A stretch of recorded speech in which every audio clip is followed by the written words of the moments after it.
సరే నేను గంభీరంగా మౌనంగా చూస్తున్నా. నేను కొడితే వట్టి కొట్టు నాకు అలవాట్లేదు కదా. చూద్దాము.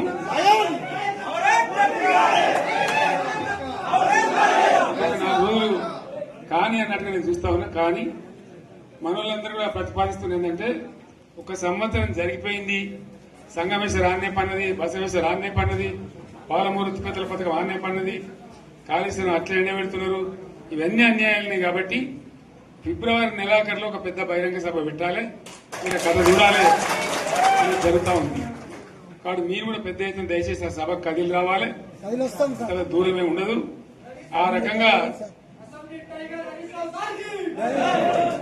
తెలంగాణ శక్తి ఏందో మరొకసారి చూపించి వీళ్ళ మెడలు వంచి ఇప్పుడు సాధించాలి. భవిష్యత్ కోసం కూడా కొట్టాడకు మనం సిద్ధంగా ఉండాలని తెలియజేసుకుంటూ, పరమేశ్వర్ గారికి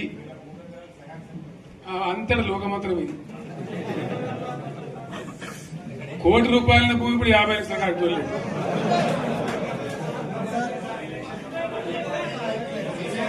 ఈ ఒక్కని బాధ ఒక ఆయన వచ్చింది, మన ఒక ఆయన ఒక 10 మంది వచ్చారు హైదరాబాద్కి. అందులోకి 2 ముస్లిం సోదరులు వచ్చారు. साहब सो तवा हो गया, इफलासी मुफलासी बच्चों क्या दबे होगा, तुम्हारा क्या हुआ बहन, तुम्हारा क्या हुआ, तुम हैदराबाद में तुम लोग हैं, मेरा कारोबार है साहब, मेरा छोटा मोटा कारोबार है, होटल भी है, 70% गिर गया है। हर कोई पूछ रहे, हर कोई केसीआर को याद कर रहा है सामान వాళ్ళు మాట్లాడుతున్నారు. ఎక్కడ ప్రతి ఒక్కరు భూముల ధరలు పోయినాయి, మందు పోయినాయి, మసాలా అన్ని పోయినాయి. ఇంత మంచిగా 4 ఎకరాల రైతు నేను 4 కోట్ల ఆసాగా అనుకుంటుండే, అంత ధీమా ఉంది, ఎంత బాగుంది. హైదరాబాద్ నుంచి అడిగితే కూడా వచ్చి మనం ఇవ్వకపోదాం భూములు, డిమాండ్ పెరగానని. అంత బ్రహ్మాండంగా మారుమూల ప్రాంతంలో కూడా 40 లక్షలు 50 లక్షలు ఎకరానికి ఉండే. అటువంటిది సగానికి సగం పడిపోయి మొత్తం నాశనం చేశారు. వీళ్ళు ఇట్లే వదిలిపెడితే ఇంకింత నాశనం అవుతుంది. కాబట్టి మనం కొట్లాడాల్సిందే. నేను ఇంకొక మాట మీకు చెప్తా. ఎలక్షన్లలో నేను మస్తుగా చూసిన 50 ఏళ్లలో పార్టీలు గెలితే ఓడతాయి. ఇంత మాయలం ఏడాది లోపలనే కాంగ్రెస్ పార్టీ దొరికితే కొడతాం రానంత గొప్పగా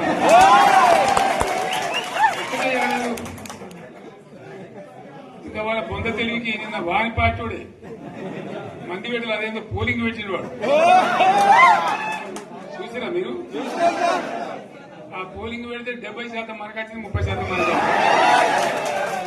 వాడు పెట్టింది మనం పెట్టింది కాదు. 75 ఇది పరిస్థితి. అదే నేను ఏమంటున్నా అంటే, ఫామ్ హౌస్ అంటే ఏముంటది, వారి ఉంటది, మాకు ఉంటది, అలా ఉంటది. కాంగ్రెస్ వాళ్ళు ఎంత మంచి చేస్తే పారబడి తవ్వచ్చు కూడా లంగత. దీన్ని ఫామ్ హౌస్ అని మనం బదనాం చేసి అంతే కదా. నేను ఏమంటున్నా అంటే, అన్ని మప్పులు వీడిపోయినట్టు ప్రజలకు అన్ని తెలిసిపోతున్నాయి. మంచి ఏంది, చెడ్డ ఏంది, ఏం జరిగింది అన్ని ఇంకా ఘోరమైతుందని చెప్తున్నా.